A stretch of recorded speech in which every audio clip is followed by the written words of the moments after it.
What were mainstream Americans' views of communist women in the 1950s? Well, Americans believed that communist women were very angry, defiant women. There was a PhD dissertation in 1952 that reached the conclusion that communist women were talentless women who were better haters than men.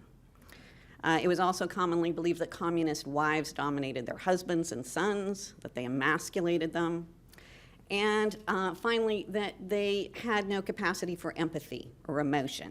They were not fully human. They were these robotic minions of Stalin. And these views were prevalent in the press coverage of Ethel, and not just the press coverage, but you can see it in the memos of the prosecutor and even the judge. Instead of a quiet partner in Julius's crime, Ethel was often seen as the motive force in the conspiracy, as the evil woman who directed the espionage of her allegedly mousy husband. Now, there are certain themes that you see again and again in the press coverage of Ethel. One is that she's older. She was older than he was and therefore dominated him.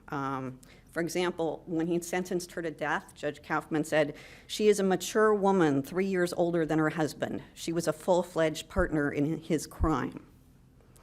In paintings and dramatizations of the Rosenberg case, Ethel is often portrayed as being taller than Julius, even though, as all the pictures show, she was quite a bit shorter. I have some images here. And her mugshot shows that she was barely 5 feet tall. Writers also like to emphasize the extra jolts of electricity that were required to kill her because Julius was killed on the first try. Bob Considine, a Hearst reporter who witnessed the execution, proclaimed, "As in life, Ethel was stronger than Julius when death came toward them."